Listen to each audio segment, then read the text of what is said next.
Πόσες φορές έχεις ανοίξει το TikTok για 5 λεπτά και έχεις καταλήξει να σκρολάρεις για ώρες? Σίγουρα αρκετές και προφανώς δεν είναι σύμπτωση. Το TikTok είναι ένα προηγμένο σύστημα πρόβλεψης συμπεριφορών που μελετά κάθε σου κίνηση έτσι ώστε να σου προσφέρει μια μοναδική εμπειρία. Σε αυτό το βίντεο θα δεις ότι η αγαπημένη σου εφαρμογή είναι έξυπνη και ίσως λίγο τρομακτική. Εσύ άραξε και ας το πάρουμε βήμα-βήμα.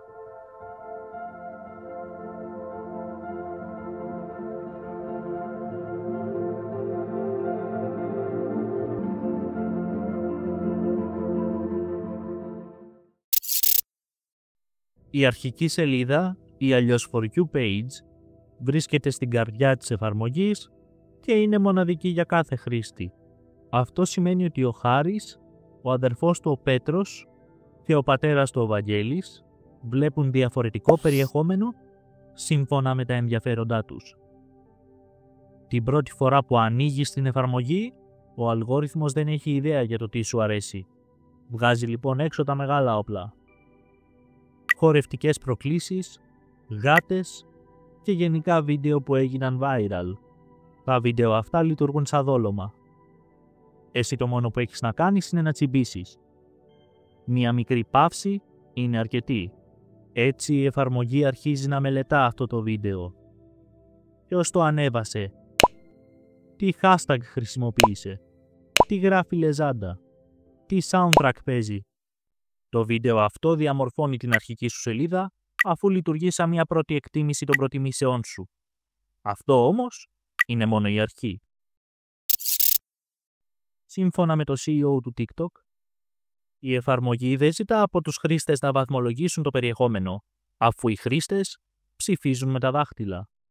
Αυτό σημαίνει ότι ο αλγόριθμος του TikTok δεν βασίζεται μόνο σε likes, αλλά είναι φτιαγμένος να εκμεταλλεύεται ακόμα και τα πιο μικρά σήματα, γνωστά και ως μικροσυμπεριφορές. Είδες ένα βίντεο μέχρι το τέλος? Μάλλον θα βρήκες κάτι που σε ενδιαφέρει. Καλό σημάδι. Το είδες ξανά? Ακόμα καλύτερα. Ακόμα και η ώρα που μπαίνεις στην εφαρμογή παίζει ρόλο. Είναι μεσημέρι και είσαι στο διάλειμμα από τη δουλειά ή μεσάνυχτα και ετοιμάζεσαι να κοιμηθείς?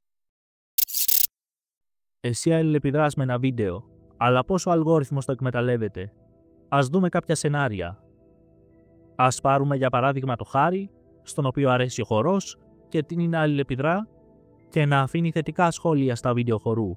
Αυτές οι συνήθειες του Χάρη τροφοδοτούν έναν αλγόριθμο τεχνητής νοημοσύνης, τον οποίο προς το παρόν μπορείς να σκέφτεσαι σαν ένα μαύρο κουτί που μας δίνει την πιθανότητα ο Χάρης να συνεχίσει να παρακολουθεί το βίντεο.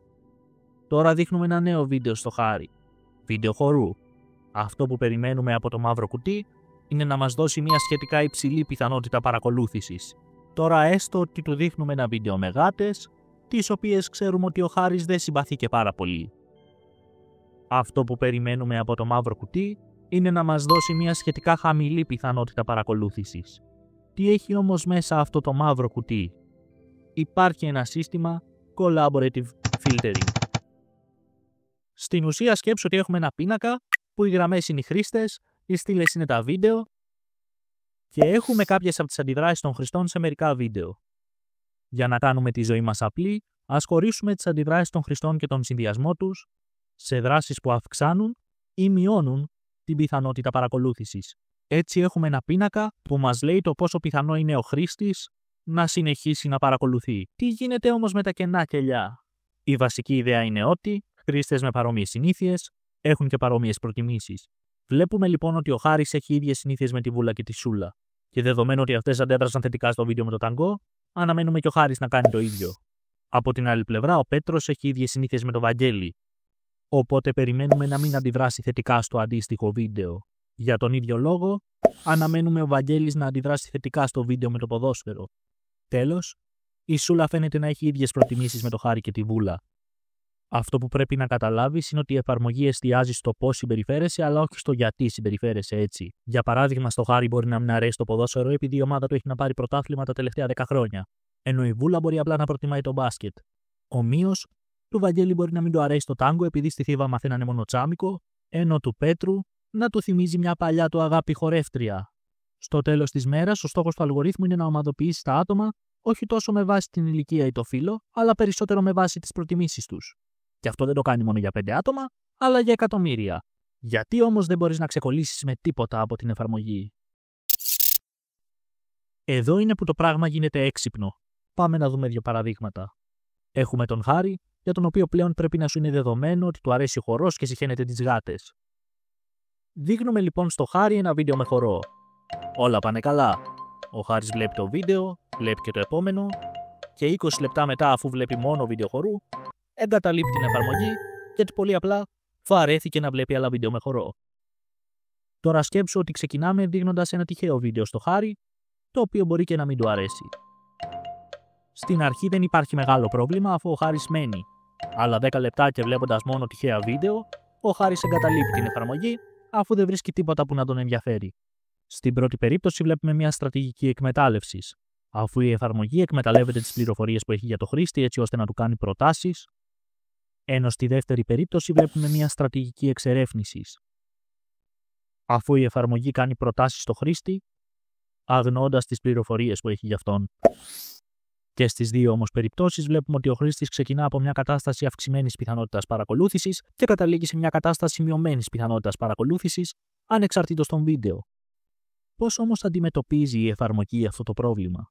Προσπαθεί απλά να ισορροπήσει ανάμεσα σε εξερεύνηση και εκμετάλλευση.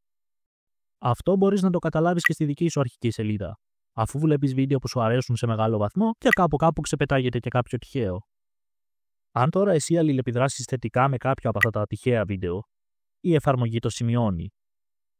Η αρχική σου σελίδα αρχίζει να αλλάζει και από εκεί που έβλεπες βίντεο χορού, καταλήγεις να βλέπεις βίντεο με βατράχια ως τα ξημερώματα. Τι γίνεται όμως με τα καινούρια βίντεο? Ως τώρα, είδαμε τη συμπεριφορά της εφαρμογής στον απλό χρήστη, δηλαδή στους ανθρώπους που καταναλώνουν περιεχόμενο. Τι γίνεται όμως με τους δημιουργούς περιεχομένου, δηλαδή τους ανθρώπους που φτιάχνουν τα βίντεο που βλέπεις? Πάμε να δούμε. Ο Πάρης είναι ένας νέος influencer που δημιουργεί περιεχόμενο για τα ταξίδια και την καλή ζωή. Το Πάσχα αποφάσισε να πάει στην Πιερία για να θαυμάσει τις κερασιές. Βρέθηκε λοιπόν σε ένα χωράφι και σκέφτηκε ότι ήταν πολύ καλή ιδέα να βγάλει ένα βίντεο για το TikTok. Έγραψε στην περιγραφή ταξίδι στην Ιαπωνία και έβαλε πολλά hashtags, ένα εκ των οποίων ήταν και το hashtag κερασιές. Πριν όμως ένα βίντεο γίνει δημόσιο, περνά από διαδικασίες ελέγχου για να διαπιστωθεί αν τηρούνται οι κανόνες της εφαρμογής. Το νέο βίντεο ξεκινάει ταπεινά. Ο αλγόριθμος το προτείνει σε ένα μικρό πλήθος ατόμων. Αν αυτοί αντιδράσουν θετικά, τότε το προτείνει σε ένα μεγαλύτερο πλήθος και πάει λέγοντας έως ότι το βίντεο να γίνει viral. Επειδή οι προτιμήσεις είναι υποκειμενικές, δεν χρειάζεται να αντιδράσουν όλοι θετικά. Για παράδειγμα, ο Βαγγέλης έκανε μερικά απρεπή σχόλια για το βίντεο, αφού ορκίζεται ότι οι κερασιές στο βίντεο είναι ίδιες με αυτές στο χωράφι της γυναίκας του στην Πιερία.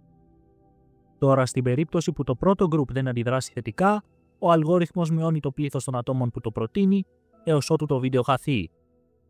Μπορούμε λοιπόν να πούμε ότι ο κύκλος ζωής των βίντεο μας θυμίζει την εξελικτική διαδικασία, αφού στην αρχή έχουμε πολλά βίντεο και με το πέρασμα του χρόνου λίγα ξεχωρίζουν και γίνονται viral. Όμως, αν το καλοσκεφτείς, δεν είναι μόνο ότι η εφαρμογή μαθαίνει από σένα, αλλά μαθαίνεις και εσύ από αυτή. Η εφαρμογή χρησιμοποιεί τεχνητή νοημοσύνη για να προτείνει βίντεο στους χρήστες και οι χρήστες με τη σειρά τους τα βλέπουν, καταλαβαίνουν ποια γίνονται viral και είτε τα τροποποιούν είτε τα αντιγράφουν και τα ανεβάζουν εκ νέου στην εφαρμογή. Τέλος, μέσω εξερεύνησης και εκμετάλλευσης δίνεται η δυνατότητα σε νέα βίντεο να δοκιμαστούν και αν περάσουν τα κριτήρια των χρηστών να αντιγραφούν, να τροποποιηθούν και να ανέβουν ξανά στην εφαρμογή, δημιουργώντας έτσι έναν αέναο κύκλο δημιουργίας και κατανάλωσης περιεχομένου. Μήπως θα έπρεπε να ανησυχείς? Η αλήθεια είναι πως η εφαρμογή δεν νοιάζεται αν αυτό που βλέπεις σου κάνει καλό. Το μόνο που τη νοιάζει είναι να κρατήσει την προσοχή σου. Ωστόσο, η εταιρεία φαίνεται να έχει δρομολογήσει ήδη τρόπους για να ενημερώσει τους χρήστες αν περνούν πολλή ώρα στην εφαρμογή, ενώ προσφέρει και εργαλεία γονικού ελέγχου. Τώρα που ξέρεις περίπου πώς δουλεύει η εφαρμογή, θα αλλάξει ο τρόπος που τη χρησιμοποιείς? Γράψε μου στα σχόλια. Επίσης, κάνε subscribe για περισσότερα τέτοια βίντεο. Καλή συνέχεια.